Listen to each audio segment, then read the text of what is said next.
Sobat Tani, ikuti terus obrolan saya dengan Kepala BSIP Nusa Tenggara Barat, Bapak Dr. Awaludin Hipi. Yuk, kita ikuti. Ini UPBS kita, Pak ya. Ini yang apa namanya? Tangan pangan ya, padi Pak ya. Padi, tadi peternakan UPBS bibit peternakan ya. Iya, ayam ini. Wah, ini lantai jemurnya juga jadi luar biasa ini. Buat tenis juga, Pak. Ini Sobat Tani, lihat di sebelah sana, ini lagi jemur ini apa benih yang diproduksi ya Pak ya? Iya, cakrabuana ini Pak. Iya. Ini cakrabuana. Cakrabuana. Nah, ini cakrabuana yang memang genjah ya Pak ya. Ya, ini 90 hari Pak ya? Mitigasi El Nino ini. Ya, untuk mitigasi El Nino. Ya. Ini berapa hari Pak? 90 hari ya? Enggak. 102 hari kalau sejak sejak apa? Tapi kalau di deskripsinya 104 hari. Tapi ya, di sini dipanen 2 hari lebih dulu. Oh gitu. 102 hari dulu. Itu pun di daerah Lombok Barat yang punya hujan yang lumayan. Iya, iya. Saya bilang, apalagi kalau itu di Pulau Sumbawa. Kalau dipanen di Sumbawa mungkin 100 hari sudah. Ini Sobat Tani ada apa jagung.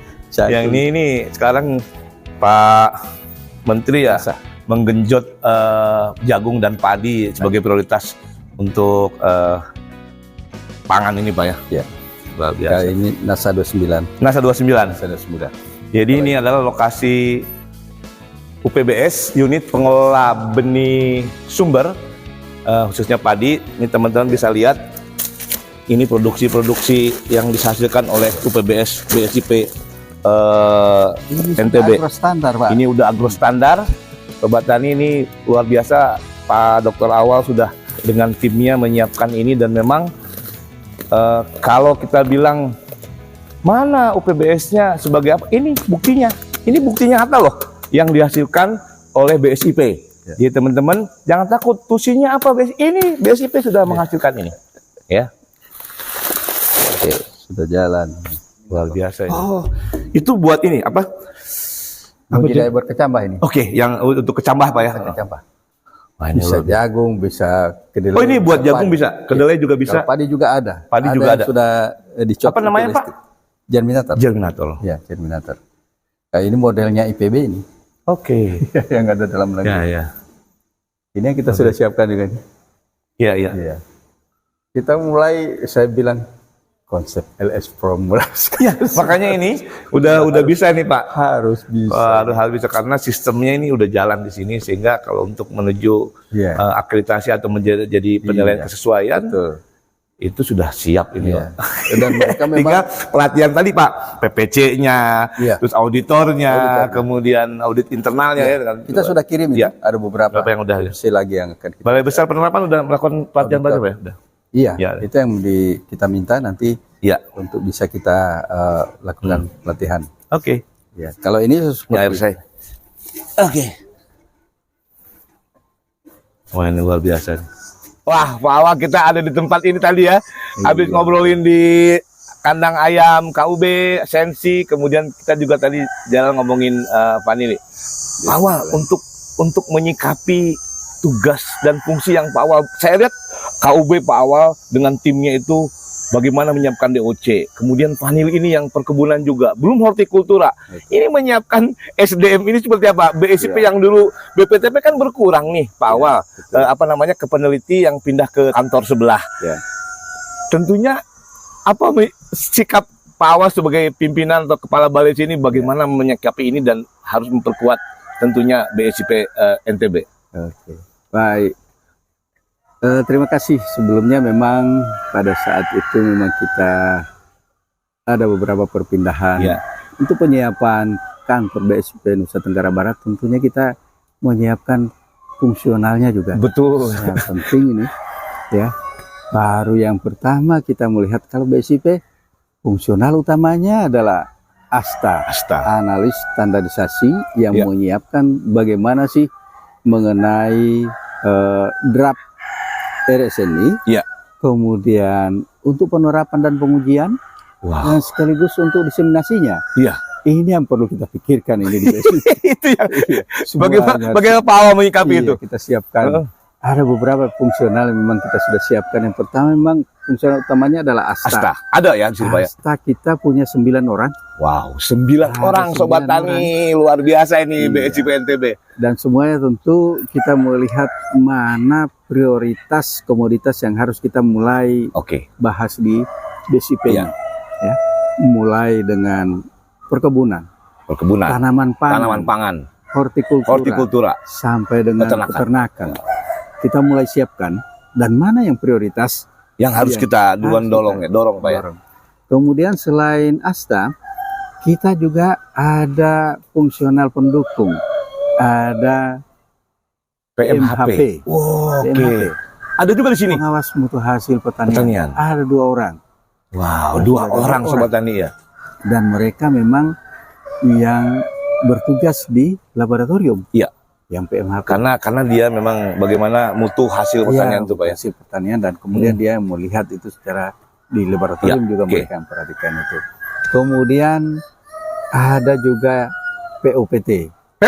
Wah ada juga. Wah keren. Pengganggu tanaman ada di sini. Ada 3 orang kita. Tuh. Ada 3 orang yang dari peneliti kemarin. Ada yang ke POPT ya. Luar biasa. Lengkap itu ada asta, ada PPMHP dan POPT. Apalagi Pak? Ada lagi pengawas bibit tanaman. PBT. Wah, ada 2 orang di sini. Ini lengkap banget Pak. Lengkap banget mereka. Tadinya mereka tercatat di teknik silit kaya langsung sekarang pindah ke itu. PBT. Wah, keren. Nah, PBT harus ada karena kita melihat kalau kita menyiapkan apa yang namanya LS Pro harus ada PBT-nya. PBT dan karena ada petugas pengambil contoh itu Pak ya. Contoh. Sehingga harus ada yang orang teknis seperti itu. Wah, luar biasa. Ya. Tadi itu kemudian ada lagi itu yang analis prasarana dan sarana. Analis PSP, PSP. Wah, ada juga ya? Ada. Yang kita menyiapkan dan memang selama ini yang masuk ke analis prasarana dan sarana ini itu yang melihat apa peralatan yang kita butuhkan di sini. Wow. Baru-baru kita mengadakan peralatan yang ada di laboratorium, baik itu laboratorium yang tadi, laboratorium pengujian di sana, dan ini penyiapan laboratorium benih. Sudah ada peralatannya. Laboratoriumnya sementara kita bangun di belakang itu sudah kita siapkan. PSP-nya ada berapa orang Pak? Barusan 1 orang. 1 orang ya, oke. Tadinya memang kita siapkan ada 3 orang. Ya. Yang akan. Ini pengkadra udah Bapak siapkan ya di kado terus Pak ya. Siapa yang? Ya. Oke, terus ada lagi ingin bahwa ini nantinya perlu ada pelatihan khusus. Ya. Tentunya untuk mendukung itu Pak ya. SDM tadi ya. Ya, itu mendukung semuanya. Iya. Nah, kita kalau melihat ada fasilitas dan dana untuk pelatihan itu kami akan segera untuk itu.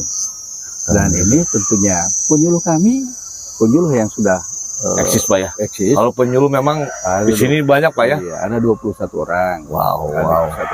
Bahkan ada dari penyuluh ini yang masih muda, jenjang fungsionalnya masih muda, maupun ada yang masuk pertama. Mereka sudah mulai melihat fungsional mana yang akan bisa untuk mendukung lagi. Artinya tidak semua harus, karena komposisi penyebaran jumlah fungsional dari masing-masing itu juga harus saling lengkap Pak ya. Kalau terlalu banyak seperti penyuluh, kan sekarang fungsional enak Pak ya, bisa pindah kemana. Dan kebenaran kalau BSIP NTB ini misalnya membutuhkan PSP-nya sekian orang, ya teman-teman penyuluh siap kalau emang. Dan itu saya rasa bagus Pak. Artinya kekuatan. Tentunya walaupun kuantitas, kualitasnya juga dijaga Pak sih Pak. Tadi pelatihan-pelatihan yang Pak awal siapkan ya. Dan itu selalu kita pantau juga supaya dalam pengisian sasaran kinerja pegawai apa semua itu harus lengkap dan betul-betul kita melihat satu persatu. Pak, ini kita barusan BSIP baru 1 tahun dan itu akan memadu. Akan lebih cepat lagi nih. Ya. Wow, ini. Iya, karena bukan masuk umur muda kemudian. Iya. Tidak, semuanya sudah jelas. Iya, dari pusat standarisasi sudah harus lari juga lah kalau lari semua. Balai besar sudah lari. Iya. Wah, ini keren banget Pak Awal. Iya, Nah, itu. kalau para sarana prasarananya Pak Awal yang dulu ex BPTP yang sekarang jadi BSIP, apa yang termanfaatkan dan malah sekarang menjadi utama untuk kelangsungan atau mendukung tusinya BSIP Iya, NTB? Kita lihat sekarang memang banyak yang akan mendukung nanti untuk tusinya BSIP ini. Satu itu laboratorium pengujian. Itu keren banget. Di sini ada Pak ya? Laboratorium pengujian, bahkan kita sekarang Iya. ini sudah terakreditasi sejak 2008. Sudah terakreditasi? Sejak tahun 2008, Pak. Wow. BSIP kita. Dan ini kemarin 2022 reakreditasi. Nah, yang baru lagi nih, reakreditasi. Nah, Iya. sudah semua dan itu ada 93 parameter yang ada di dalam. 93 parameter. Yang sudah memang terpenuhi Pak ya? Terpenuhi di Iya. dalamnya. Yang kita akreditasi Sejak itu ada 93. Dan bahkan masih kita melihat lagi apa yang akan dibutuhkan, kita akan masukkan lagi parameter itu. Oke. Kita tambahin lagi parameter itu. Supaya ruang lingkupnya banyak Pak ya, Iya. dan bisa dari segi pelayanan, kemudian pelayanan masyarakat untuk pengujian apapun bisa. Terutama nanti untuk mutu-mutu ada kualitas dari produk yang kita siapkan. Apakah itu produk yang untuk menyiapkan menjadi ekspor, Oke. produk ekspor, maupun yang dikonsumsi secara Oleh domestik. di domestik. Itu tentunya masih terus Wow. ini. Ini keren banget. Kita uji. Saya kemarin ke beberapa BSIP yang di daerah, ada yang sudah punya, ada yang belum. Ini termasuk NTB ini luar biasa. Kalau misalnya nanti Pak Awal bisa menjadi lembaga penilaian kesesuaian menjadi LS Pro, bisa di sini? LS Pro. Itu yang kami mulai siapkan. Wah, Insya Allah 2024 kami sudah harus punya. Pak, ini Sobat Tani ini luar biasa nih, BSIP NTB sudah mengarah ke sana dan ternyata sistemnya udah jalan sebetulnya Pak ya. Kita sudah mulai. Karena orang datang untuk menguji, kemudian apa kebutuhan masyarakat yang dibutuhkan, terutama pelaku usaha Pak ya. Yang luar biasa, ada 93 parameter ya, ruang lingkupnya juga sudah terakreditasi semenjak 2008. Sudah banyak. Wah, ini keren banget Pak Awal. Ini terus akan kita lanjutkan, kayak itu pendukung utama kita begitu BSIP itu ada. Pak Awal, kalau tadi SDM sudah jelas-jelas lah lengkap ini. Karena ada beberapa BSIP yang belum punya ASTA. Ini udah ada 5 orang, bahkan 9 Pak ya. 9 orang. Bahkan 9 orang yang itu betul-betul menjadi priority untuk mendukung tugas dan fungsinya BSIP. Karena kita arah ke standarisasi. Bahwa kemudian tadi komoditi peternakan yang luar biasa. Sobat Tani, di sini saya nggak nyangka kalau BSIP NTB ini begitu lengkapnya, baik dari fungsionalnya, kemudian nanti tadi saya keliling dengan Pak Awal ini ada peternakan, ini aja masih bunyi-bunyi ayamnya masih terdengar ya, dan ini luar biasa. Kemudian di komoditi perkebunan, vanili. Kemudian kalau tanam pangan apa Pak? Tanam pangan kita banyak. Banyak ini Pak ya? Mendukung dulu untuk yang seluruh Indonesia dulu, yang domestik, supaya untuk mengurangi impor tadi. Contohnya padi. Padi kita mendukung dengan menyiapkan benih-benih yang ada di sini. Wow, juga menyiapkan benih loh di sini, Sobat Tani. Kalau untuk mitigasi El Nino, kami menyiapkan varietas padi yang tahan kekeringan. Genjah ya. Jadi genjah umurnya pendek Pak ya. Sangat genjah. Wah. Tahan kering. Tahan kering juga. Ada varietas Cakrabuana. Kemudian ada Pajajaran. Ada Pajajaran. Nah, ini yang kami sudah siapkan. Jadi ketika kita El Nino, kita siap juga dengan padi yang seperti ini Pak ya. Apalagi sekarang menteri kita yang baru Pak. Wah, ini genjot ke padi dan jagung Pak ya. Kemudian ada padi yang varietas padi yang bisa untuk meningkatkan produktivitas. Ya. Contoh Impari 48. Impari 48. Luar biasa. Wow. Sangat bagus, dan ini beras-beras yang dihasilkan oleh padi Impari 48 ini premium Pak. Wow. Gabahnya panjang dan itu produktivitasnya tinggi. Dan itu disukai Pak sini? Disukai, betul. Rasa nasinya enak. Pulen enak. Kalau padi memang dari dulu NTB memang termasuk ini Pak ya, penghasil yang luar biasa juga Pak ya. Iya, luar biasa. Ya. Wah tadi talang pangan sudah, tentunya yang kita fokus sekarang padi ya. Iya. Kemudian jagung juga. Jagung. Oh jagung iya. Saya dulu pernah ke Pototano Pak, itu Iya. masih jagung, sentra jagung itu masih. Sentra jagung. Wah luar biasa Sobat Tani. Saya pernah ke Pototano, yaitu bagian dari pulau ini Pak, karena nyebrang waktu itu di sana juga jagung.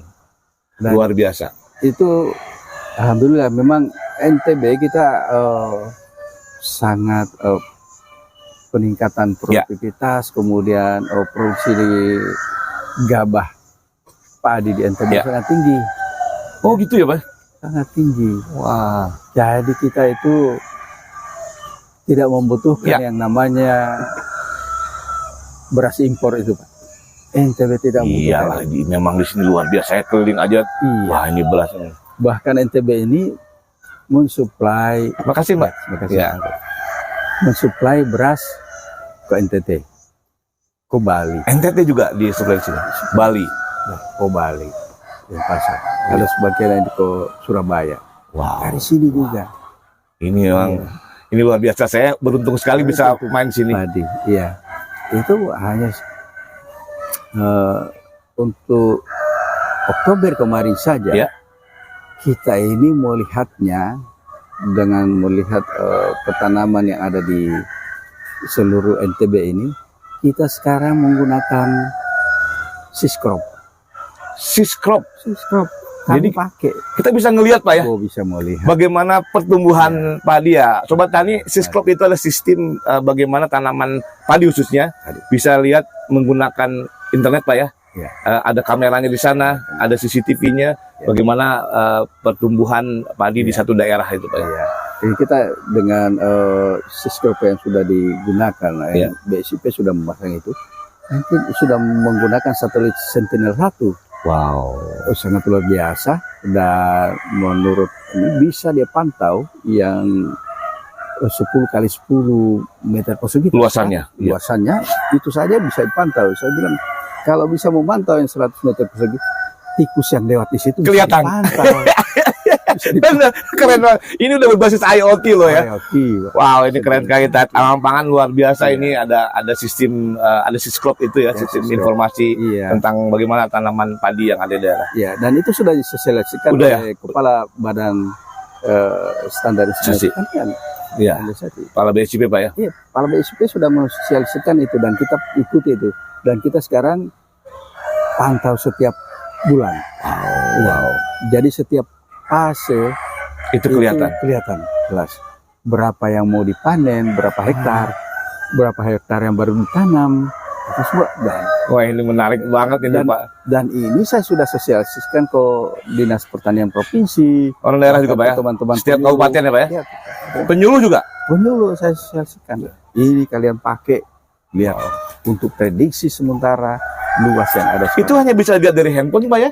Dari handphone bisa dan bisa. alhamdulillah. Ya, itu. Dan semuanya bisa dipantau. Gitu. Luar biasa ini siskrop kita ini. Wah, ini keunggulan kita juga nih. BSIP, Badan Standarisasi Instrumen. Namanya instrumen, ini termasuk siskrop ini termasuk instrumen yang menggunakan berbasis IoT Pak ya, Internet of Things. Wah, Pak, Ya, sekarang kalau saya melihat itu BSIP NTB luar biasa siap nih Pak, dalam arti bagaimana kita melayani dengan masyarakat dan semuanya.